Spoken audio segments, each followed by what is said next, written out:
Oi, galerinha! E aí, tudo bem com vocês? Espero que todos estejam bem.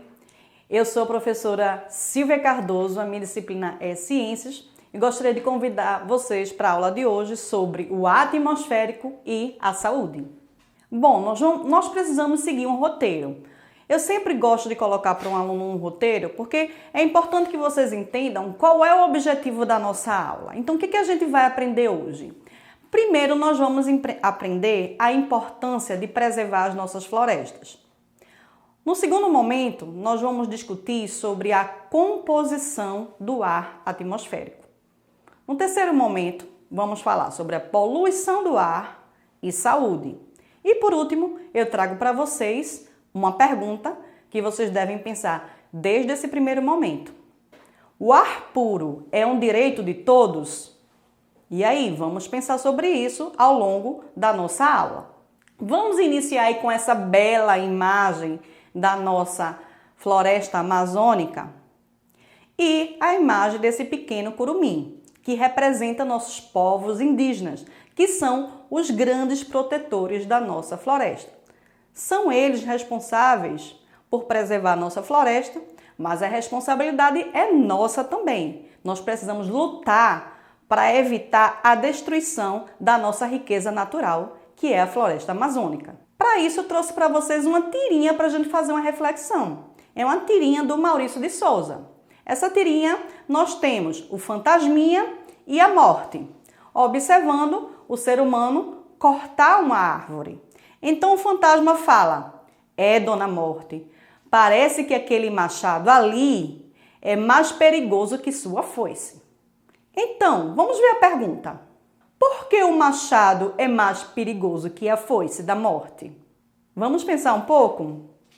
O que a árvore faz de tão importante e que é tão perigoso para a espécie humana e para todas as espécies do planeta, caso a gente corte tantas árvores assim? Vamos ver nas próximas imagens. Bom, a gente vai ver que esse processo de desmatamento em terras indígenas é o maior em 11 anos.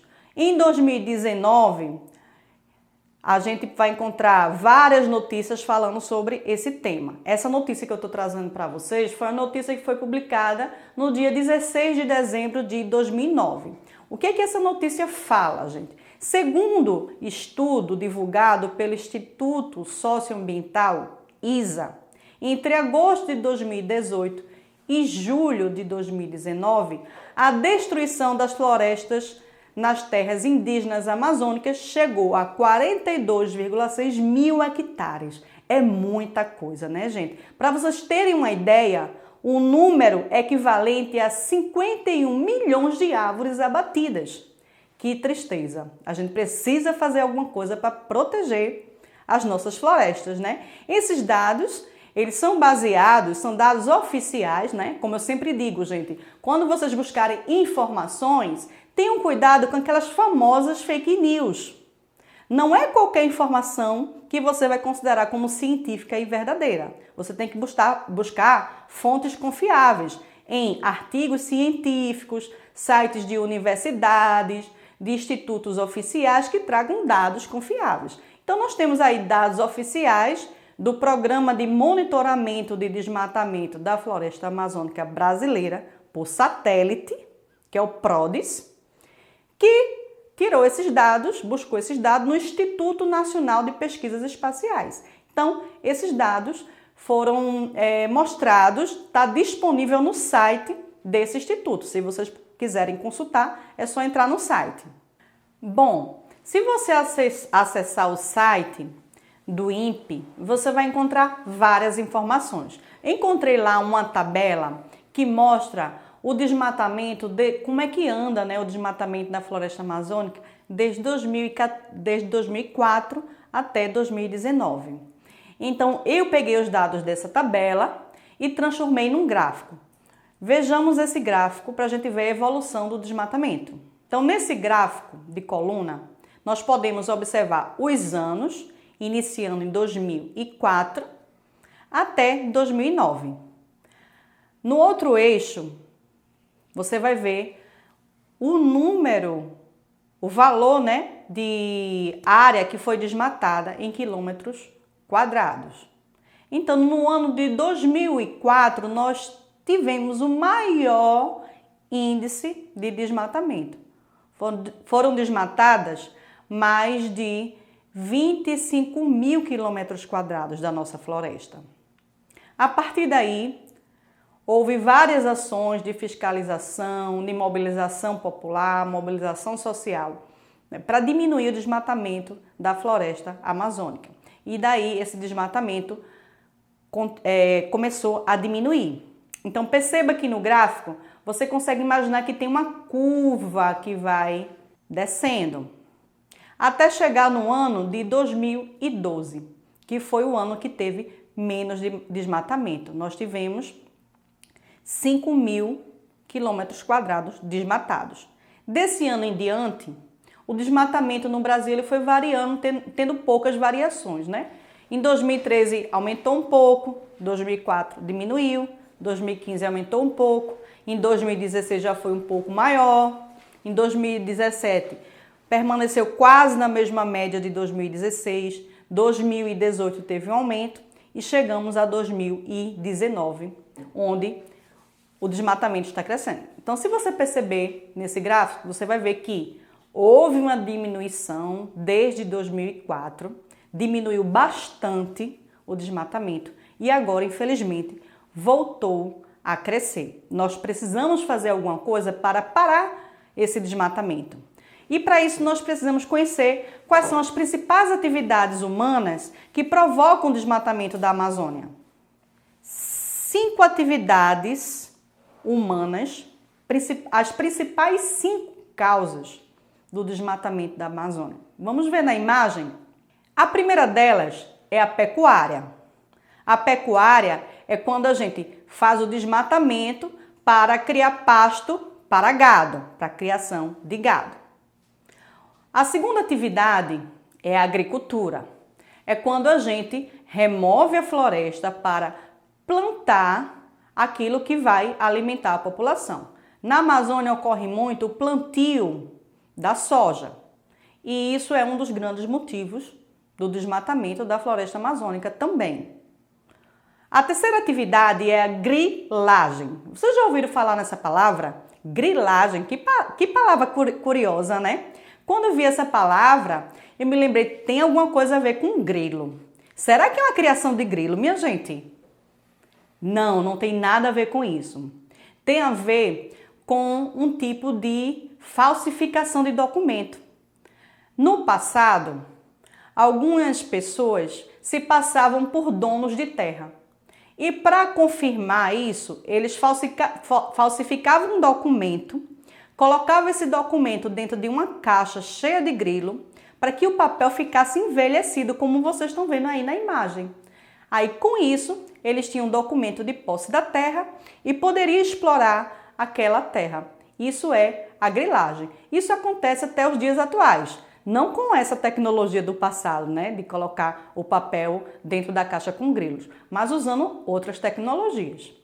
A próxima atividade que também provoca muito desmatamento e que vem crescendo atualmente é a atividade do garimpo, que é aquela atividade onde o homem ele vai buscar minerais valiosos no solo, como por exemplo o ouro.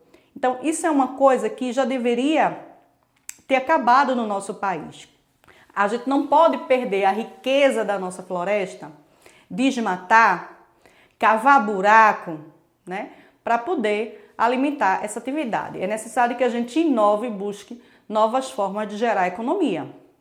E, por fim, a última atividade que também provoca o desmatamento da Amazônia é a retirada de madeira. Nós podemos ver aí na imagem, né, um rio repleto de madeiras de árvores que foram retiradas da nossa Amazônia. Então nós precisamos pensar em formas de combater esses problemas. Por que é tão importante a gente preservar a nossa floresta? Essa foi uma pergunta que eu coloquei para vocês inicialmente, onde a gente viu na tirinha inicialmente onde tinha o fantasminha falando com a morte e o fantasma dizendo que o machado do homem é mais perigoso do que a foice da morte. Então a gente vai entender por quê agora na próxima imagem. Então veja, as árvores, as plantas, as algas, todos os vegetais em gerais realizam um processo chamado fotossíntese. Você já deve ter ouvido falar sobre isso. O que significa fotossíntese, professora? Observe a palavra. Foto quer dizer luz. Síntese, produção, fabricação. Então, se eu tenho fotossíntese, eu estou falando de uma síntese que acontece na presença da luz. E que luz é essa? Vamos ver na imagem. Nós temos a energia solar, a planta vai absorver essa energia solar. Além da energia solar, a planta vai absorver através das suas raízes água e minerais. E nas folhas, ela vai absorver um gás chamado gás carbônico, que é o CO2. Esses elementos, quando entram na célula da folha das plantas, vai realizar o processo de fotossíntese, que é uma reação química onde o gás carbônico mais água e a energia solar no interior da célula da folha da planta vai realizar o processo de fotossíntese.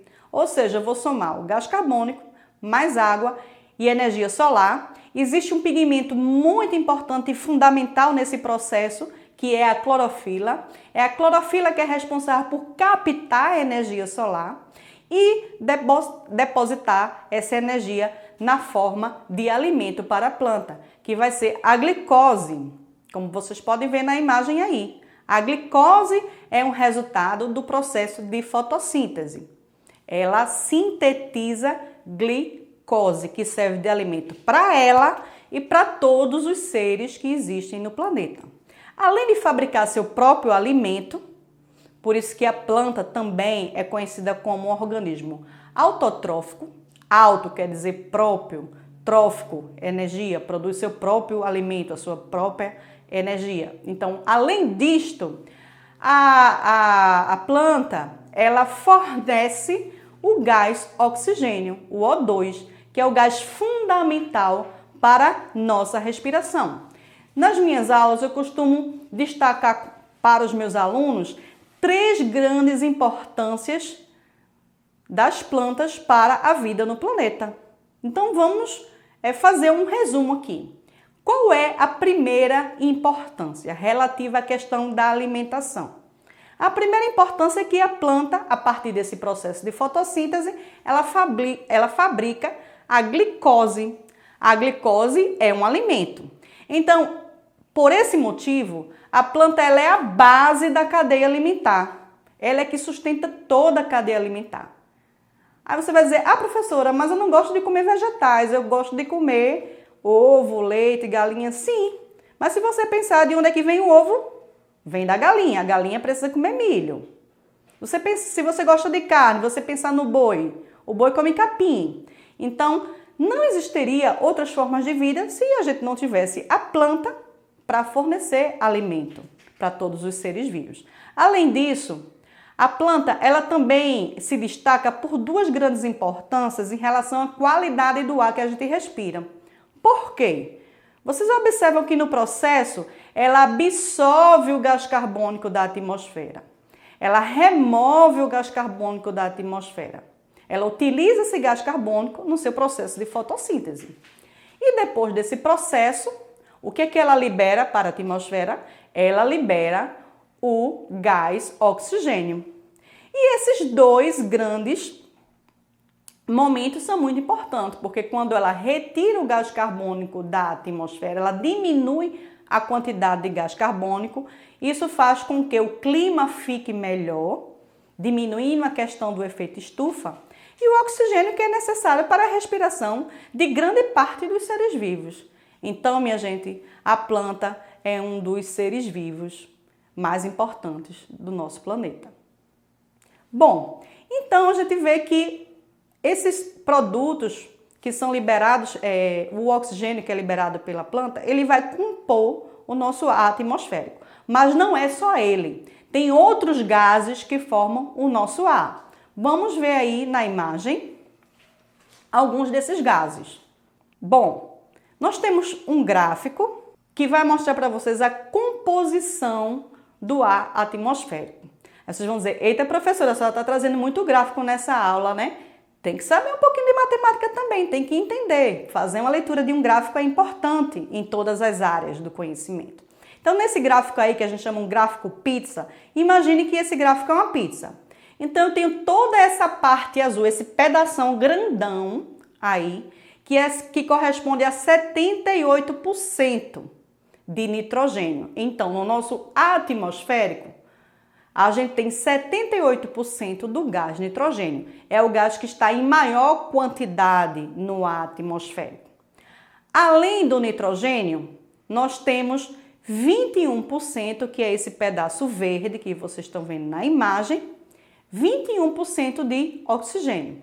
O restante, 1%, é composto por dióxido de carbono ou gás carbônico, argônio, vapor de água e outros gases. Quem são esses outros gases? Vamos ver alguns deles na tabela ao lado. Então, temos o nitrogênio, que é a parte azul, o oxigênio, que é o verde, e esse laranja são todos os outros gases que correspondem a 1% da composição do nosso ar atmosférico. Então, temos aí argônio, dióxido de carbono, neônio, hélio, metano, criptônio, óxido nitroso, hidrogênio, ozônio, xenônio. Aí, ufa! Vocês vão dizer, professora, a gente vai ter que memorizar todos esses nomes, é cada nome difícil, viu? Não precisa memorizar todos não, tá? Pelo menos até agora não. Quando vocês chegarem lá no 9º ano, que vão estudar a tabela periódica, vocês vão precisar conhecer vários elementos químicos. Mas agora o que a gente vai conhecer são os principais gases, aqueles mais importantes dentro da ciência biológica. Então, vamos falar um pouco sobre a importância do nitrogênio. O nitrogênio é um gás formado por 2 átomos de nitrogênio. Então, vocês estão vendo aí a molécula do nitrogênio sendo representada. Cada bola dessa é um átomo de nitrogênio que estão ligados entre si, formando a molécula N2. E qual é a importância desse gás para a vida no planeta? O nitrogênio, ele faz parte da composição dos ácidos nucleicos. Vocês viram que ácidos nucleicos são o DNA e o RNA, que correspondem ao nosso material genético. É onde estão as nossas informações genéticas, as características de cada um dos seres vivos. Além do ácido nucleico, o nitrogênio ele também vai compor proteínas e aminoácidos, que são moléculas presentes em todos os organismos vivos. Os animais, eles não conseguem obter o nitrogênio diretamente do ar, somente por meio dos alimentos. E aí a gente vai ver na imagem como é que outros organismos, que outros seres vivos conseguem obter esse nitrogênio e fabricar o alimento para os animais. Então, algumas bactérias que vivem nas raízes das plantas são capazes de utilizar diretamente o nitrogênio do ar, transformando-os em sais que são absorvidos pelas plantas. Então, desta forma, os animais conseguem obter o nitrogênio necessário para fabricar o seu DNA, o seu RNA, a sua proteína e aminoácidos.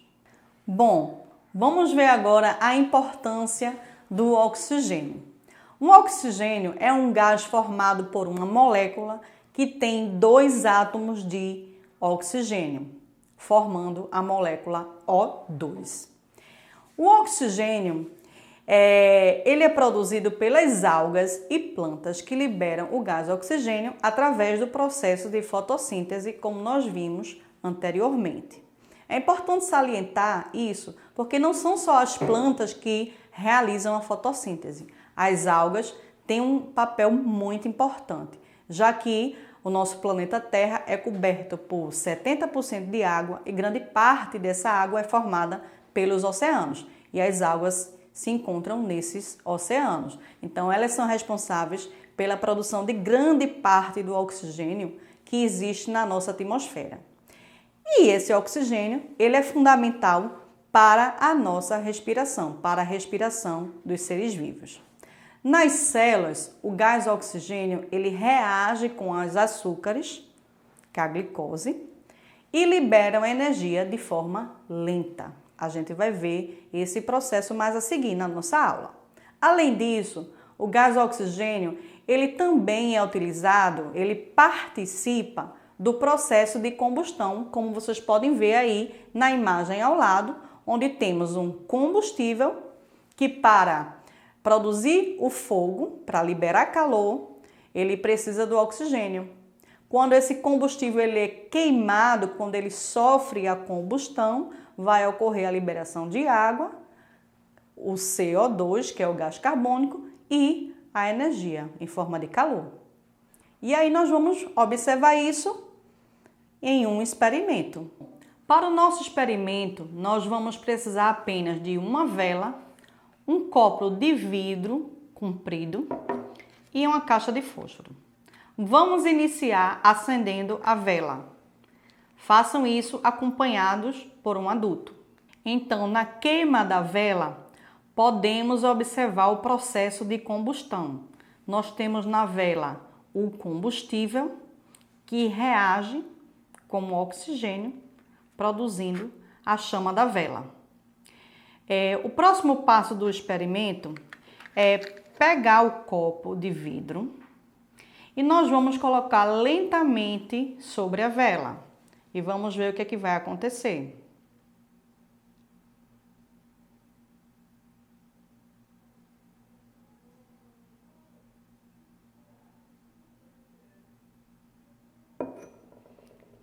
A gente pode perceber que a chama da vela, ela se apagou.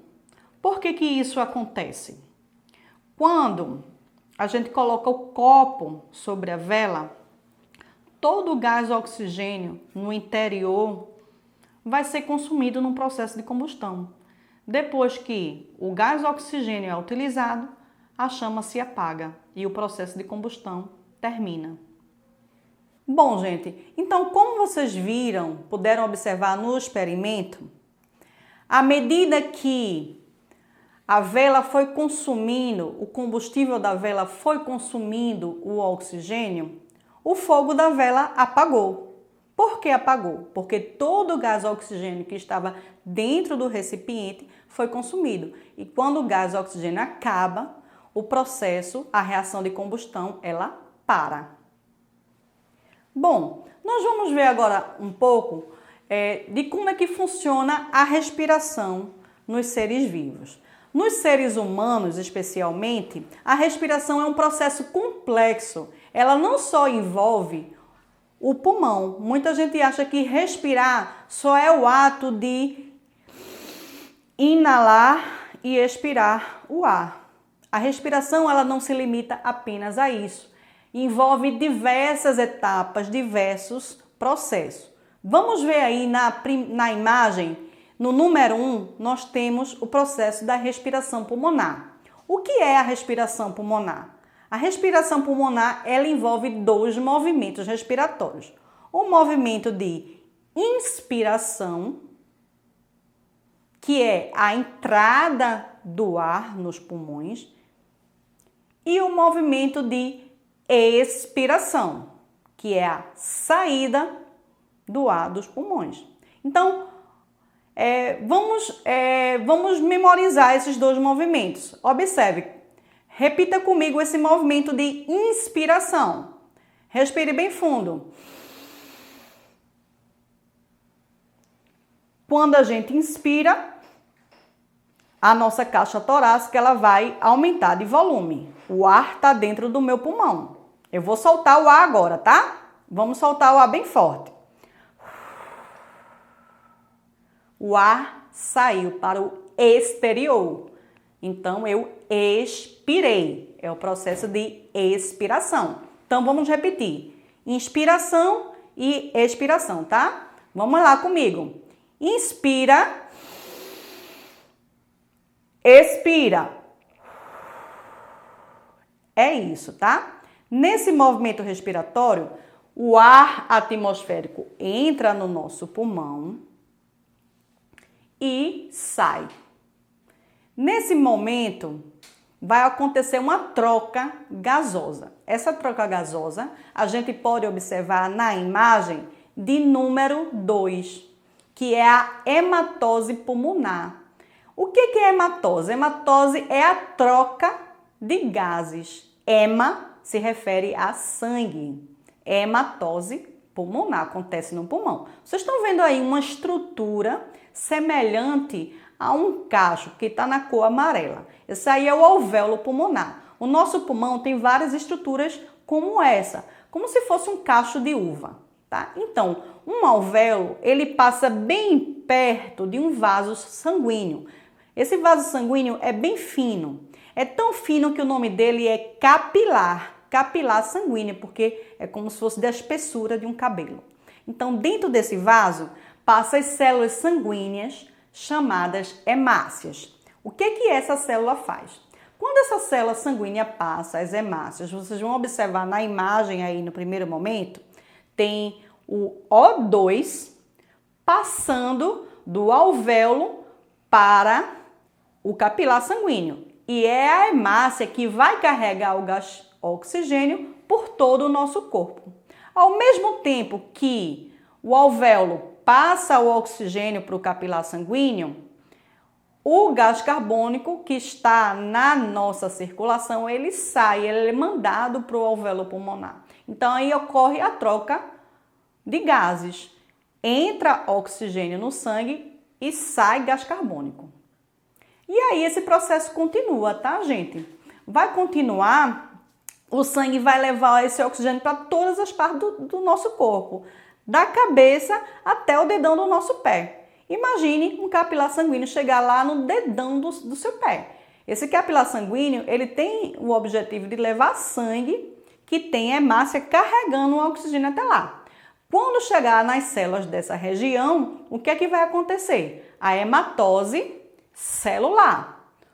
O nosso capilar sanguíneo que carregou o oxigênio, que contém a hemácia que carregou o gás oxigênio, vai passar esse gás oxigênio para as células do tecido daquele local. Se for no seu pé, vai passar lá oxigênio para as células do seu pé.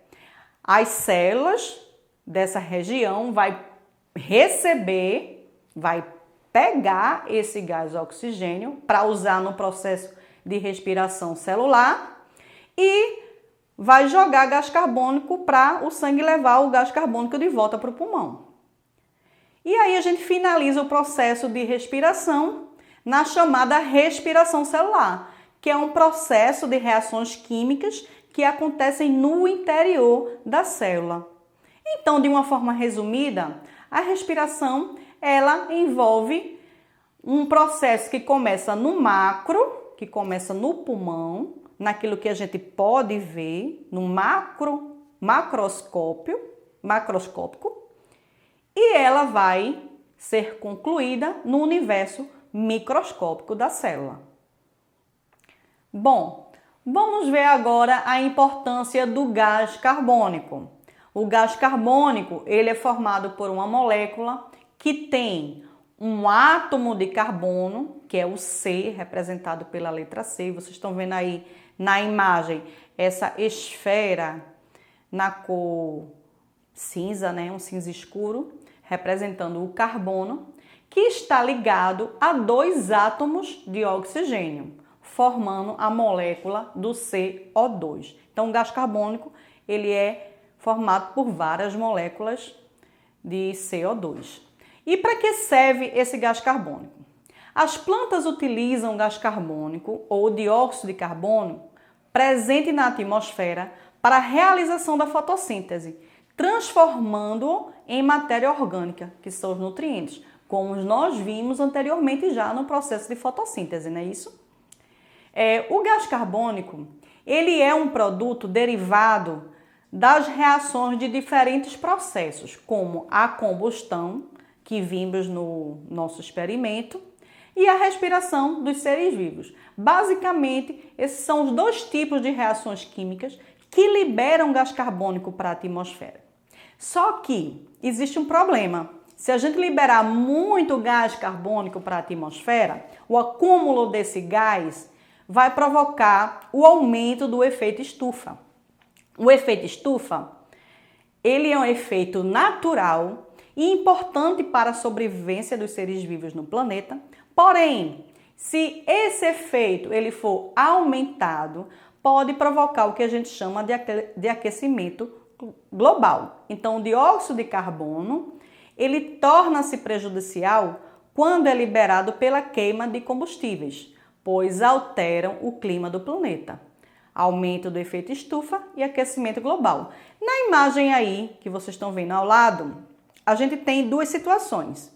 Na parte mais clara, eu tenho o efeito estufa natural. O que acontece? Vocês veem que tem uma camada de nuvem ali, que é constituída por vários gases, incluindo o gás carbônico, e que os raios solares penetram na atmosfera.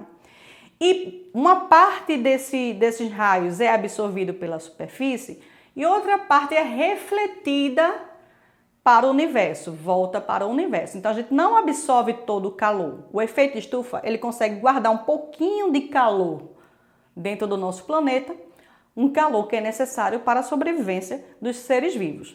Agora, imagine que essa atmosfera é como se fosse um cobertor.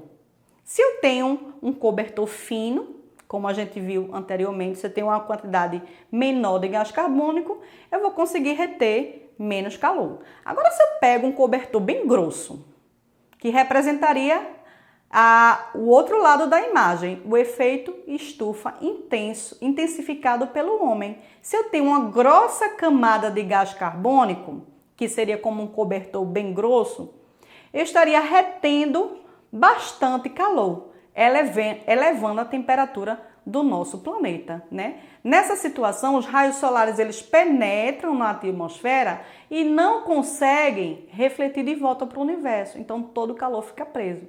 E se a gente continuar produzindo gás carbônico a partir do processo de combustão, queimando combustíveis fósseis como gasolina, como óleo diesel, queimando as florestas, utilizando veículos sem fazer a manutenção, né? Enfim, todos esses processos que a gente já conhece, esses processos que poluem a nossa atmosfera, né? Se a gente continuar, a gente vai aumentar a quantidade de gás carbônico na atmosfera e, consequentemente, nós vamos ter sérias alterações do nosso clima global. Vamos falar agora da relação entre poluição do ar e saúde. Observem essa imagem aí, que mostra diversos carros, fábricas, liberando muita fumaça para o nosso ar atmosférico. Essa fumaça ela contém diversos gases tóxicos. Que gases seriam esses que compõem essa fumaça? E será que esses gases eles prejudicam a nossa saúde? Bom, então vamos ver o que são poluentes atmosféricos. Considera-se poluente atmosférico qualquer substância presente no ar que, devido à sua composição e concentração, seja prejudicial à saúde e ao bem-estar público, acarrete danos materiais ou prejudique a fauna e a flora. Fauna são os animais, flora, os vegetais. Então, na imagem aí, você está vendo aí 3 quadrinhos com 3 imagens. Uma fumaça bem preta. Essa fumaça preta, ela libera o que a gente chama de fuligem, que é uma partícula que pode ser inalada. Temos também na imagem aí abaixo, também uma chaminé que possivelmente é uma indústria liberando bastante fumaça, que contém gases tóxicos, né? Que em elevada concentração vai causar prejuízos à saúde humana. E na última imagem nós temos aí o nosso amiguinho, olha ele aí, o coronavírus. Show coronavírus, eu não quero nem falar dele agora, viu? Isso aí vai ser assunto para outra aula. Show coronavírus, vai para lá. Então, o que acontece? A gente pode classificar esses poluentes atmosféricos. Eles podem sair de fontes naturais, vocês estão vendo ali um circulado de vermelho ali, apontando para o vulcão. Temos também fontes antropogênicas. O que seria a palavra antropogênica? Antro quer dizer homem, gênica, originado, gerado. Aquilo que é gerado pelo homem. Essas fontes antropogênicas são indústrias, veículos e outros processos de combustão. Então, juntando as fontes naturais de poluentes, como por exemplo o vulcão, e as fontes antropogênicas, nós vamos ter a liberação dos poluentes primários. Temos aí exemplo de vários gases que são considerados poluentes primários. O CO, o CO2, o SO2, o NO. Quando esses gases eles chegam na atmosfera, eles vão reagir com outros elementos da atmosfera, como por exemplo a água. Se a gente pegar o SO2, que é um óxido de enxofre, quando ele chega na atmosfera, ele reage com a água, ele vai formar um poluente secundário, que é um ácido, que a gente vai ver mais a seguir, um pouco sobre esse poluente. Então, ele é um poluente secundário por quê? Porque ele se forma depois, ele se forma a partir de um poluente primário. Mas desses gases que vimos na imagem anterior, a gente vai destacar 3 gases poluentes, tá? São os óxidos de nitrogênio, que é representado pela molécula NO e o NO2. Esses gases, eles são liberados por fontes emissoras, como por exemplo, veículos automotores, motores de combustão interna, usinas termoelétricas e siderúrgicas. E quais são os problemas que esses óxidos de nitrogênio podem causar na nossa saúde? Vejam na tabela aí alguns exemplos de doenças que esse gás, quando está em grande concentração, pode provocar no ser humano. Ele pode provocar irritação nas vias aéreas e pulmões, provocando tosse, asma, bronquite e diminuir a resistência a infecções respiratórias. Então veja aí como é importante. A poluição do ar, ela pode diminuir a imunidade das pessoas. Então, se você vive numa cidade que tem muita poluição, se você mora perto de uma região onde tem muitos poluentes, então a sua imunidade ela pode baixar e você vai estar sujeito a desenvolver uma doença respiratória. Outro gás importante que nós vamos conhecer são os óxidos de enxofre, representado pela molécula SO2 e o SO3. De onde esses gases poluentes são liberados?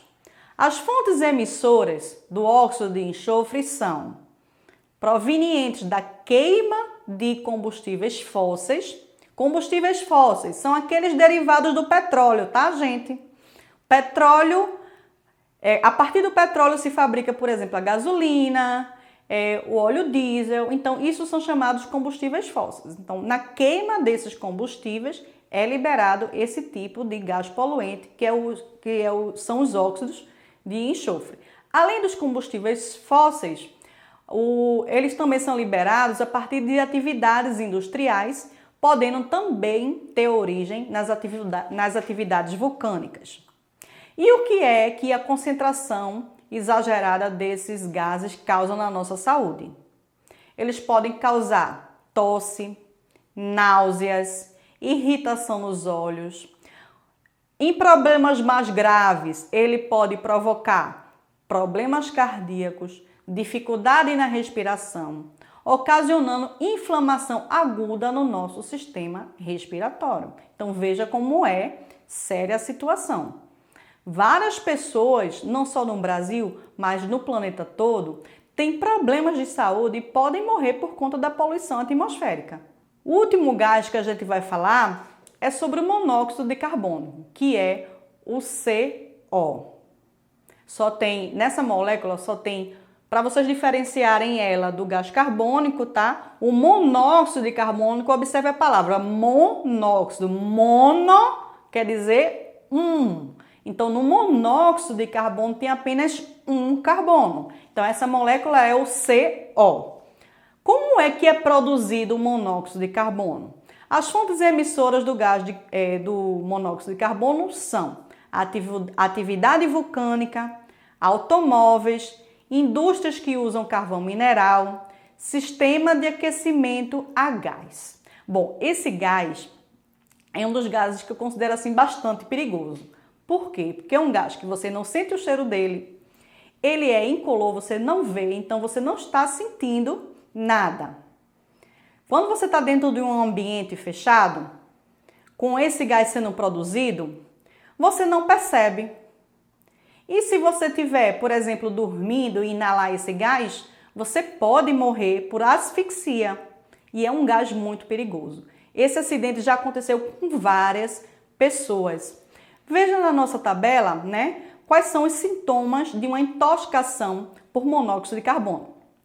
Ele pode causar leves sintomas de envenenamento, com dores de cabeça e até falhas na respiração, levando à morte, infelizmente. Então, vamos ter mais cuidado, né, com isso. Não fiquem dentro de veículos em ambientes, um veículo ligado dentro de um ambiente fechado, como por exemplo uma garagem, que o motor do veículo libera esse gás e a pessoa pode morrer realmente asfixiada por conta desse gás. Já aconteceram várias situações como estas. Vamos tomar cuidado e cuidar da nossa saúde. Bom, como eu falei para vocês, né, os óxidos, que são poluentes primários, que são liberados a partir da queima de combustíveis nas indústrias, quando eles chegam na atmosfera, eles podem reagir com a água e formar um poluente secundário, né? E aí vai se formar, como vocês podem ver aí na imagem, o óxido de nitrogênio. Quando ele reage com a água, vai formar um ácido chamado ácido nítrico, que é o HNO3. E o óxido de enxofre, quando reage com a água, vai formar outro ácido chamado ácido sulfúrico. Esses ácidos, quando estão numa elevação concentrada, eles vão deixar a água da chuva ácida e aí vai formar o fenômeno que a gente chama de chuva ácida. Esse fenômeno, ele provoca a morte de plantas, traz bastante prejuízo para a vida no nosso planeta, dos animais e dos vegetais, e para a saúde humana. Os efeitos da chuva ácida estão relacionados aos problemas respiratórios, como o aumento dos casos de asma e de bronquite. Bom, agora nós chegamos na grande questão, que é uma questão que eu gostaria que vocês refletissem bastante. Nós temos aí a imagem de uma pessoa andando de máscara, que pra gente agora não é mais uma coisa estranha com esse coronavírus, né? Mas isso aí já é uma coisa muito comum em regiões como, por exemplo, a China e a Índia. Lá eles usam máscara porque o ar é muito poluído, né? Então, eu queria que vocês pensassem, será que o ar puro é um direito de todos? Será que todos têm direito a respirar um ar de qualidade? E vamos ver na imagem aí uma foto que foi realizada na região da Índia, onde o ar é altamente poluído. Acredito que seja o país que seja o mais poluído do planeta. Lá existe alguns estabelecimentos chamados de bar de oxigênio, onde vocês estão vendo na imagem aí ao lado, Ox Puro. Nesse bar, as pessoas pagam para respirar oxigênio puro.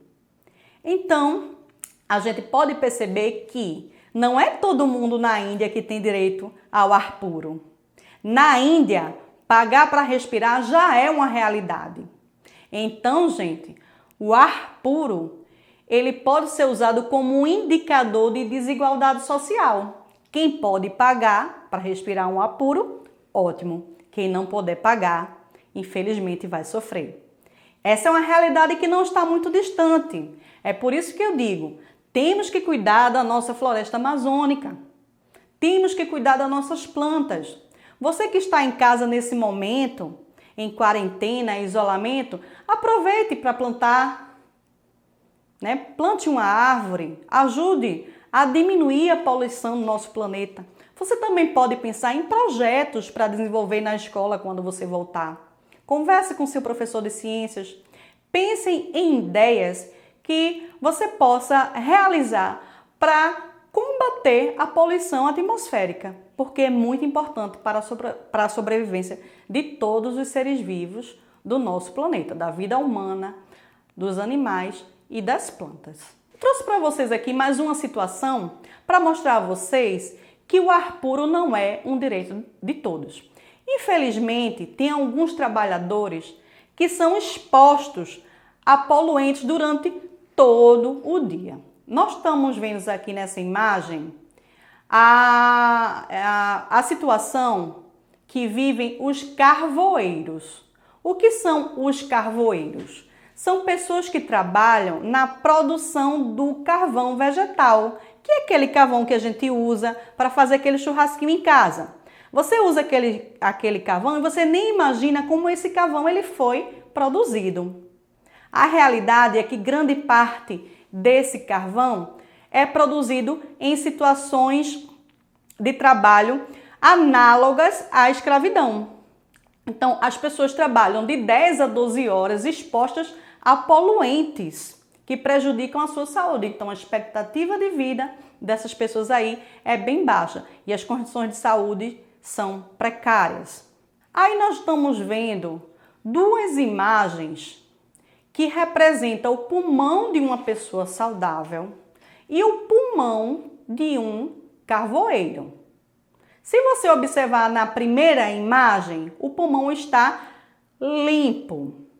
Você vai ver nessa parte que está mais escura, que não tem nenhuma manchinha branca. Você consegue ver aí as costelas, você consegue ver o formato do pulmão, o coração ali no meio, né? E todo o pulmão ele está limpo. Esse é um pulmão de uma pessoa saudável. Já o pulmão de um carvoeiro, que é submetido à inalação da fuligem e da fumaça durante muito tempo, ao longo de muitos anos, como é que vai ficar o pulmão desta pessoa? Veja na imagem. Tá vendo na parte superior do pulmão que tem manchas brancas? Essas manchas retratam uma doença que é desenvolvida nos carvoeiros, conhecida como pulmão negro, mas o nome científico é pneumoconiose. Pneumoconiose dos carvoeiros. É uma doença pulmonar ambiental que resulta da inalação de poeira, de carvão ou grafite por um longo período de tempo. Bom, gente, então para finalizar a nossa aula, eu gostaria de deixar para vocês uma mensagem especial, que vocês vão ver aí nessa imagem. A responsabilidade social e a preservação ambiental significam um compromisso com a vida. Então, eu convido você a plantar uma árvore. Até a próxima aula!